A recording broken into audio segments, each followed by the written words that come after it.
সবসময় কি মেকআপ আর্টিস্টের কাছ থেকে সাজা কি সম্ভব হয়? নিজেকে সুন্দর দেখানোর জন্য কিছু কিছু জিনিস কিন্তু নিজেরা শিখে নেওয়াই ভালো। সঠিকভাবে সহজে কিভাবে তুমি আইলাইনার পরবে সেটা আজকে তোমাদের দেখিয়ে দিই। ওয়ান স্ট্রোকে যদি তুমি আইলাইনার পরতে চাও তাহলে কখনোই কিন্তু তুমি পরতে পারবে না।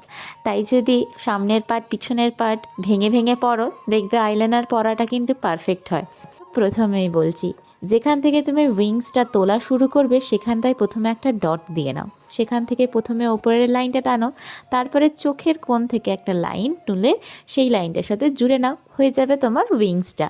তারপরে তুমি কতটা মোটা পড়তে চাও আইলাইনার সেই অনুপাতে একটা ডট দিয়ে সেখান থেকে টেনে উইংসের সাথে জুড়ে দাও, হয়ে যাবে তোমার উইংস লাইনার। এবার যদি তুমি এরকমই রাখতে চাও তো দেখো ভালোই লাগবে। এবার যদি তুমি মনে করো যে তোমার চোখের কর্নারটাও তুমি ওরম একইভাবে টানবে, তাহলে দেখো তোমার চোখের কর্নারের শেপ অনুযায়ী তুমি লাইনটাকে নিচের দিকে টানার চেষ্টা করবে, তাহলে তোমার চোখটা লাগবে টানা টানা আর হিরণময়ী।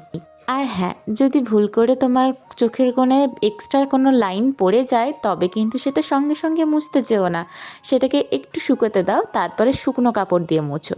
ভিজে কাপড় দিয়ে মুছলে কিন্তু সেটা আরও চোখের কোণে ভরা হয়ে যাবে আর কালো হয়ে যাবে।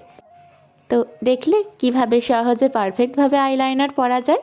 আর অবশ্যই কিন্তু আই মেকআপটা কমপ্লিট করার জন্য মাস্কারা সবসময় ইউজ করো। আইলাইনার পরে মাস্কারা যদি না লাগাও তাহলে চোখটা একদমই ফাঁকা ফাঁকা লাগে। মাস্কারা দিয়ে কিন্তু তুমি হালকাভাবে ভুরুটাও এঁকে নিতে পারবে।